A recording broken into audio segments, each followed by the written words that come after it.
Dear friends, welcome back to Janaki tutorials. So ಇವಾಗ ನಾಳೆನೇ exam ಇರೋದು, ಹೌದಾ? ನೀವೆಲ್ಲ ಸ್ಟಡಿ ಮಾಡ್ತಾ ಇರ್ತೀರಾ. ಸೊ ನಿಮಗೆ ಸಮ್ ಟ್ರಿಕ್ಸ್ನ ಹೇಳಬೇಕು ಅಂತ ಅನ್ನಿಸ್ತು. ಏನಂದರೆ ಲಾಸ್ಟ್ ಮಿನಿಟ್ ಟ್ರಿಕ್ಸ್ ಅಂತಂದು ಹೇಳಿ.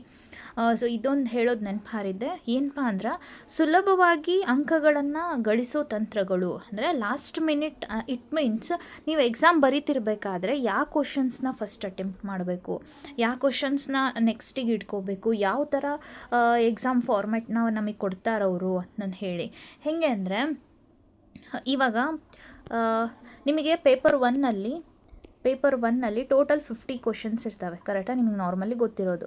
ಪೇಪರ್ ಟೂನಲ್ಲಿ ನಿಮಗೆ 100 ಕ್ವಶನ್ಸ್ ಇರ್ತವೆ. ಸೊ ಟೋಟಲ್ ಸೇರಿಸಿ ನಿಮಗೆ 300 ಮಾರ್ಕ್ಸ್ಗೆ ನಿಮಗೆ ಎಕ್ಸಾಮ್ ಇರೋದು. ಫಸ್ಟು ಎಲ್ಲ KEದವರು ಈ ಎಕ್ಸಾಮ್ನ ಅಟೆಂಡ್ ಮಾಡ್ತಿರ್ಲಿಲ್ಲ ರೀ. ಇವಾಗಿಂದ KEದವರು ಕ್ವಶನ್ ಪೇಪರ್ ಲಾಸ್ಟ್ ಇಯರ್ನಿಂದ KEದವರೇ ಏನು ಮಾಡ್ತಿದ್ದಾರೆ, ಕ್ವಶನ್ ಪೇಪರ್ನ ತೆಗಿತಿದ್ದಾರೆ, ಹೌದಾ? ಸರಿ, ಇವಾಗ ಏನಪ್ಪ ಅಂದರೆ, ಈ ಪೇಪರ್ನ ನಿಮಗೆ ಈ ಪೇಪರ್ 1 ಮತ್ತು ಪೇಪರ್ 2 ಏನಿದಾವಲ್ಲ, ಈ ಎರಡೂ ಪೇಪರ್ನ ನಿಮಗೆ ಎಟ್ ಎ ಟೈಮ್ ಕೊಡ್ತಾರೆ ಕ್ವಶನ್ ಪೇಪರ್ಸ್ನ. ಟೋಟಲ್ ನಿಮಗೆ 3 ಅವರ್ಸ್ ಇರೋದು, ಹೌದಾ? 3 ಅವರ್ಸು ಟೋಟಲ್ ಇದೆ. ಎಟ್ ಎ ಟೈಮ್ ಎರಡೂ ಪೇಪರ್ಸ್ನು ಕೊಡ್ತಾರೆ, ಎಟ್ ಎ ಟೈಮ್ ಎರಡೂ ಪೇಪರ್ಸ್ನು ಇಸ್ಕೊತಾರೆ. ಸೊ ಹಾಗಾಗಿ ನಿಮಗೆ ಎರಡೂ ಪೇಪರ್ಸು ಮಿಕ್ಸ್ ಆಗಿ 3 ಅವರ್ಸ್ ಇದೆ ರೀ. ನೀವು ಪೇಪರ್ 1 ಬೇಕಾದರೆ 2 ಅವರ್ಸ್ವರೆಗೂ ನೀವು ಎಲ್ಲ ಕ್ವಶನ್ ಪೇಪರ್ನ ಸಾಲ್ವ್ ಮಾಡ್ಬೋದು. ಪೇಪರ್ 2ಗೆ 1 ಅವರ್ ತೊಗೊಂಡು ನೀವು ಸಾಲ್ವ್ ಮಾಡ್ಬೋದು. ಅಂದರೆ ಒಬ್ಬೊಬ್ಬರು ಪೇಪರ್ 1ನಲ್ಲಿ ಎಕ್ಸ್ಪರ್ಟ್ ಇರ್ತಾರೆ, ಒಬ್ಬೊಬ್ಬರಿಗೆ ಪೇಪರ್ 2 ಅನ್ನೋದು ಫುಲ್ ಹೆವಿ ಆಗ್ತಿರುತ್ತೆ. ಟಫೆಸ್ಟ್ ಸಬ್ಜೆಕ್ಟ್ ಇರ್ತವೆ ಒಂದೊಂದು. ಅವ್ರಿಗೇನಂದರೆ ಪೇಪರ್ 1 ಅನ್ನೋದು ಈಸಿಯೆಸ್ಟ್ ಆಗಿರುತ್ತೆ. ಸೊ ನೀವೇನು ಮಾಡ್ಬೋದು, ಅಲ್ಲಿ ಸಮ್ಸ್ ಇರ್ತವೆ, DI ಕ್ವಶನ್ಸ್ ಇರ್ತವೆ, ಪ್ಯಾಸೇಜ್ ಇರುತ್ತೆ. ನೀವು ಬೇಕಾದರೆ ಆ ಪೇಪರ್ 1ಗೆ ಎಷ್ಟಾದರೂ ಟೈಮ್ ತೊಗೋಬೋದು, ಮೋರ್ ದ್ಯಾನ್ 1 ಅವರ್ ಆದ್ರೂ. ಪೇಪರ್ 2ಗೆ ಅಂದರೆ ಎರಡೂ ಸೇರಿಸಿ ಟೋಟಲಿ 3 ಅವರ್ಸ್ ಅಷ್ಟೇ ಇರೋದು. ರಿಮೈನಿಂಗ್ ಅವರ್ಸ್ನ ಪೇಪರ್ 2ಗೆ ನೀವು ತೊಗೋಬೋದು, ಓಕೆನಾ? ಸೊ ಏನು ಹೇಳಲಿಕ್ಕೆ ಬಂದೆ ಅಂದರೆ, ಎರಡೂ ಕ್ವಶನ್ ಪೇಪರ್ಸ್ನು ಎಟ್ ಎ ಟೈಮ್ ನಿಮಗೆ ಕೊಡ್ತಾರೆ, ಓಕೆನಾ? ಎರಡೂ ಕ್ವಶನ್ ಪೇಪರ್ಸ್ನು ಎಟ್ ಎ ಟೈಮ್ ನಿಮಗೆ ಕೊಡ್ತಾರೆ, ಎರಡೂ OMRಸ್ನು ಎಟ್ ಎ ಟೈಮ್ ನಿಮಗೆ ಕೊಡ್ತಾರೆ ಅವರು. ಸೊ ನೀವೇನು ಮಾಡಬೇಕು, ನಿಮಗೆ ಯಾವುದು ಫಸ್ಟಿಗೆ ಇಂಟ್ರೆಸ್ಟಿಂಗ್ ಇದೆ, ಈಸಿಯೆಸ್ಟ್ ಅನ್ನಿಸ್ತದ, ಆ ಸಬ್ಜೆಕ್ಟ್ನ ಫಸ್ಟು ನೀವು ಕ್ಲಿಕ್ ಮಾಡಿ. ನನಗೆ ಅನಿಸಿದ ಮಟ್ಟಿಗೆ ಏನಂದರೆ, ಆಲ್ಮೋಸ್ಟ್ ನಮ್ಮ ಸಬ್ಜೆಕ್ಟ್ ಏನಿರ್ತಾವಲ್ಲ, subject paper 2 almost on an average compare to paper 1 toughest ಇರ್ತವೆ. ಸೊ ಪೇಪರ್ 1ನ ನೀವು ಫಸ್ಟು ಚೂಸ್ ಮಾಡಿ ಸಾಲ್ವ್ ಮಾಡೋದು ಇಟ್ಸ್ ಬೆಟರ್, ಓಕೆನಾ? ಸೊ ಇನ್ನೊಂದು ಏನು ಹೇಳಬೇಕು ಅಂತಂದರೆ, ನಿಮಗೆ ಇವಾಗ ಪ್ರಶ್ನೆ ಪತ್ರಿಕೆ 3 ರೀತಿಯಾಗಿರುತ್ತೆ ನಮಗೆ ಕ್ವಶನ್ಸು. 3 ಟೈಪ್ಸ್ ಇರುತ್ತೆ. ಹೇಗೆ ಅಂತಂದರೆ, ಒಂದು 30% ಈಸಿಯಾಗಿರುತ್ತೆ, ಓಕೆನಾ? ಫುಲ್ ಈಸಿ, ಫುಲ್ ಸರಳವಾಗಿರ್ತದೆ, ಓಕೆ? ಪೇಪರ್ 1 ಆಗಿರ್ಬೋದು, ಪೇಪರ್ 2 ಆಗಿರ್ಬೋದು. ಇನ್ನು ಏನಪ್ಪ ಅಂದ್ರೆ 40% ಮೀಡಿಯಮ್ ರೇಂಜಿಗಿರುತ್ತೆ, ಮಧ್ಯಮ ರೇಂಜಿಗೆ, ಓಕೆನಾ? ಏನಿರುತ್ತೆ ರೀ, ಮೀಡಿಯಮ್ ಆಗಿರುತ್ತೆ. ದೆನ್ ಯಾವುದು ಬೋತ್ ಪೇಪರ್ಸ್ ರೀ, ಪೇಪರ್ 1 ಆ್ಯಂಡ್ ಪೇಪರ್ 2. ಇನ್ನು ರಿಮೈನಿಂಗ್ 30% ಏನಿದೆ ಅಲ್ಲ, ಟಫೆಸ್ಟ್ ಆಗಿರ್ತೈತಿ, ಸ್ವಲ್ಪ ಕಠಿಣವಾಗಿರ್ತೈತಿ, ನಮಗೆ ಆ ಕಾನ್ಸೆಪ್ಟೇ ಓದಿಲ್ಲ ಅನ್ನೋ ರೇಂಜಿಗಿರ್ತವೆ, ಓಕೆ? ಸಿ ಹಾಗಂದರೆ ಈಸಿಯೆಸ್ಟು ಪೇಪರ್ 1ನಲ್ಲಿ ಎಷ್ಟು ಕ್ವಶನ್ಸ್ ಬರ್ತವೆ ಅಂತಂದರೆ 15 ಕ್ವಶನ್ಸ್ ಬರ್ತವೆ. ಪೇಪರ್ 2ನಲ್ಲಿ 30 ಕ್ವಶನ್ಸ್ ಬರ್ತವೆ ರೀ, ಓಕೆನಾ? ನೆಕ್ಸ್ಟು 40% ಮೀಡಿಯಮ್ ಅನ್ನೋ ಕ್ವಶನ್ಸು 40% ಅಂದರೆ 20 ಕ್ವಶನ್ಸು ಇಲ್ಲಿ ಪೇಪರ್ 1ನಲ್ಲಿ. ಪೇಪರ್ 2ನಲ್ಲಿ 40 ಕ್ವಶನ್ಸ್ ಮೀಡಿಯಮ್ ಕ್ವಶನ್ಸ್ ಇರ್ತಾವೆ ನಮಗೆ. ದೆನ್ ಏನಪ್ಪ ಅಂದ್ರೆ, ನೆಕ್ಸ್ಟ್ ಅದೇ ಟಫೆಸ್ಟ್ ಕ್ವಶನ್ಸು ಇಲ್ಲಿ 15 ಇರುತ್ತೆ, ಇಲ್ಲಿ 30 ಇರುತ್ತೆ.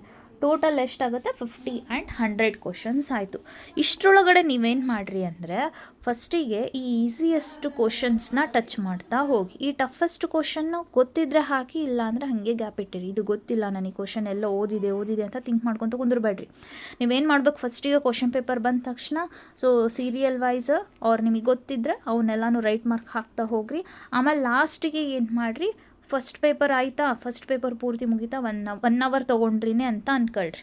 ಸೊ ನೆಕ್ಸ್ಟ್ ರಿಮೈನಿಂಗ್ 15 ಮಿನಿಟ್ಸ್ ಒಳಗಡೆ OMR ಶೀಟ್ ತೆಗೆದು ಅದರೊಳಗಡೆ ಫಿಲ್ ಮಾಡಿಬಿಡ್ಬೇಕು. ಇನ್ನೂ ಒಂದು ಕರೆಕ್ಟಾಗಿ ಅಬ್ಸರ್ವ್ ಮಾಡಿರಿ, ಪೇಪರ್ 1 ರಿಲೇಟೆಡ್ OMR ಒಳಗಡೆ ನೀವು ಪೇಪರ್ 1 ಕ್ವಶನ್ಸ್ನ ಟಿಕ್ ಮಾಡಬೇಕು. ಪೇಪರ್ 2 OMR ಒಳಗಡೆ ಏನು ಮಾಡಬೇಕು, ಆನ್ಸರ್ಸ್ನ ಟಿಕ್ ಮಾಡಬೇಕು. ಮತ್ತು ಎರಡೂ ಹಿಂದೆ ಮುಂದೆ ಮಾಡ್ಕೋಬೇಡ್ರಿ. ಕ್ವಶನ್ ನಂಬರ್ನ ಕರೆಕ್ಟಾಗಿ ನೋಡ್ಕೊಳ್ರಿ. ಓಕೆನಾ? ಸೊ ಏನಿರಲ್ಲ, ಎಲ್ಲ ಈಸಿನೇ ಇರುತ್ತೆ. ನೀವೇನು ಮಾಡಬೇಕು, ಈ 2025 ಒಳಗಡೆ ನಂದು ಎಕ್ಸಾಮ್ ಕ್ಲಿಯರ್ ಮಾಡಬೇಕು ಅನ್ನೋದನ್ನು ಮೈಂಡ್ ಒಳಗಡೆ ಇಟ್ಕೊಂಡೇ ಎಕ್ಸಾಮ್ ಬರೀಬೇಕು. ಇಲ್ಲ ಅಂತಂದರೆ ಏನಾಗುತ್ತೆ, ಇಷ್ಟು ದಿನ ನೀವು ಸ್ಟಡಿ ಮಾಡಿದ್ದು, ಅದಕ್ಕೆ ಟೈಮ್ ಕೊಟ್ಟಿದ್ದು ಎಲ್ಲ ವೇಸ್ಟ್ ಆಗಿಬಿಡುತ್ತೆ. ಹೌದಾ? ಮತ್ತೆ ನೆಕ್ಸ್ಟ್ ಇಯರ್ ಬರೀಬೇಕು. ನೆಕ್ಸ್ಟ್ ಇಯರ್ ಅಷ್ಟೇ, ಅದಕ್ಕಿಂತ ಇನ್ನೂ ಜಾಸ್ತಿ ಟೈಮ್ನ ನಾನು ಅದರಲ್ಲಿ ಸ್ಪೆಂಡ್ ಮಾಡಬೇಕು. ಅದ್ರ ಜೊತೆಗೆ ಇನ್ನೊಂದೇನು ಅಂದರೆ, ಅಪ್ಲಿಕೇಶನ್ ಹಾಕೋ ನಿಮ್ಮ ಕಾಂಪಿಟೇಟರ್ಸ್ ಇನ್ನೂ ಇನ್ಕ್ರೀಸ್ ಆಗ್ತಾರೆ ಹೊರತು ಡಿಕ್ರೀಸ್ ಅಂತೂ ಆಗಲ್ಲ. ಹೌದಾ?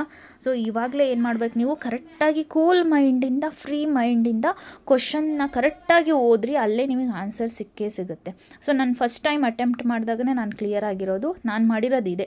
ಏನು ಅಂತಂದರೆ, ಪೇಪರ್ 1ನಲ್ಲಿ ಟೈಮ್ನ ಜಾಸ್ತಿ ಇನ್ವೆಸ್ಟ್ ಮಾಡಿದ್ದೀನಿ. ಪೇಪರ್ 1ನಲ್ಲಿ ಟೈಮ್ನ ಜಾಸ್ತಿ ಇನ್ವೆಸ್ಟ್ ಮಾಡಿದ್ದೀನಿ. ಅದ್ರ ಜೊತೆಗೆ DI ಕ್ವಶನ್ನು ಮತ್ತು ಪ್ಯಾಸೇಜ್ ಕ್ವಶನ್ನು ಇವೆರಡಕ್ಕೂ 5 ಕ್ವಶನ್ಗೆ 5 ಕ್ವಶನ್ನು ರೈಟ್ ಆಗಿದ್ದಾವೆ. ಅಂದರೆ 10 ಕ್ವಶನ್ಸು 20 ಮಾರ್ಕ್ಸ್ ನನಗೆ ಅಲ್ಲೇ ಬಂದುಬಿಟ್ಟಿದ್ದಾವೆ. ಅದಕ್ಕೆ ನಾನು ಹೇಳ್ತಿರೋದು, ಪೇಪರ್ 1 ಈಸಿ ಇರುತ್ತೆ. ಅವೇ ಸಮ್ಸು ಚೇಂಜ್ ಆಗಲ್ಲ. ಹೌದಾ? ಸೊ ನೀವೇನು ಮಾಡಿರಿ, ಪೇಪರ್ 1ನಲ್ಲಿ ಜಾಸ್ತಿ ಟೈಮ್ ಕೊಟ್ಟರೆ, ಅಂದರೆ ಪೇಪರ್ 1ನಲ್ಲಿ ಸ್ಟ್ರಾಂಗ್ ಇದ್ದೀನಿ ಅಂತಂದರೆ ಪೇಪರ್ 1ಗೆ ನೀವು ಜಾಸ್ತಿ ಟೈಮ್ನ ಕೊಡ್ರಿ. ಅದರ ಜೊತೆಗೆ ಏನಪ್ಪ ಅಂತಂದರೆ, ಈ ಸತಿಯಿಂದ ನಮಗೆ ಆಪ್ಷನ್ಸ್ MCQ ಟೈಪ್ ಕ್ವಶನ್ ಅಲ್ಲ ಇದು. ಸೊ ಆಪ್ಷನ್ಸ್ ಏನಿರುತ್ತೆ ರೀ, A, B, C, D.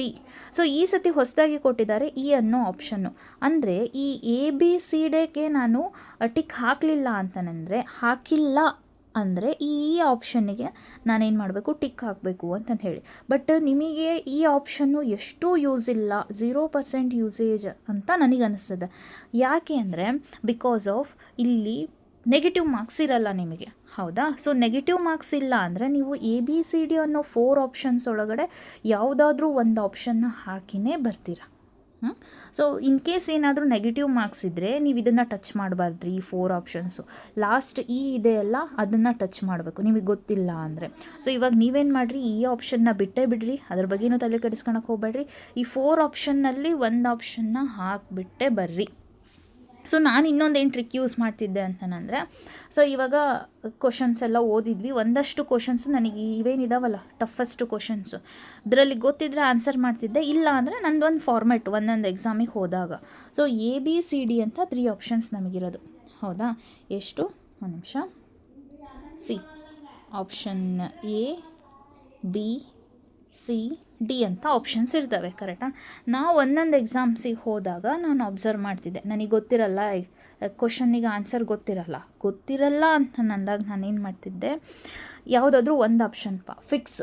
ಇವಾಗ ಫಾರ್ ಎಕ್ಸಾಂಪಲ್ ನಾನು ಫಿಕ್ಸ್ ಅಂದ್ಕೊಂಡ್ರೆ, ನನಗೇನು ಗೊತ್ತಿರಲ್ಲ ಕ್ವಶನು, ಆ ಎಲ್ಲ ಕ್ವಶನಿಗೂ ನಾನು ಟಿಕ್ ಹಾಕಿ ಬರ್ತಿದ್ದೆ.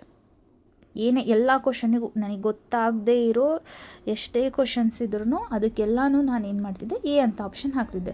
ಸೊ ಇಷ್ಟು ಆಪ್ಷನ್ಸ್ ಒಳಗಡೆ ನನಗೆ 20 ಕ್ವಶನ್ಸ್ ಗೊತ್ತಿಲ್ಲ ಅಂದರೆ ಅದರಲ್ಲಿ A ಅಂತ ಆನ್ಸರ್ ಇರೋ ಒಂದು 5 ಕ್ವಶನ್ಸ್ ಆದರೂ ಇದ್ದೇ ಇರ್ತಾವಲ್ಲ.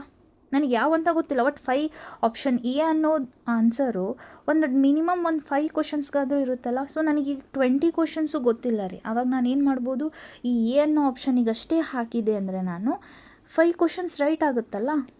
5 ಆಗಿರ್ಬೋದು, 10 ಆಗಿರ್ಬೋದು. ಸೊ ಅದಕ್ಕೆ ಆನ್ಸರ್ ಗೊತ್ತಿಲ್ಲ ಅಂದರೆ ಈ ರಿಮೈನಿಂಗ್ ಆಪ್ಷನ್ಸ್ನ ನಾನು ಟಚ್ ಮಾಡ್ತಿರಲಿಲ್ಲ. A ಅಂದರೆ A ಅಷ್ಟೇ, B ಅಂದರೆ Bನೇ ಎಲ್ಲದಕ್ಕೂ ಹಾಕ್ತಿದ್ದೆ. ಓಕೆನಾ? ಸೊ ಈ ಥರ ಟ್ರಿಕ್ಸ್ ಯೂಸ್ ಮಾಡಿ ಎಕ್ಸಾಮ್ನ ಚೆನ್ನಾಗಿ ಮಾಡಿ. All the best for your exams. Thank you.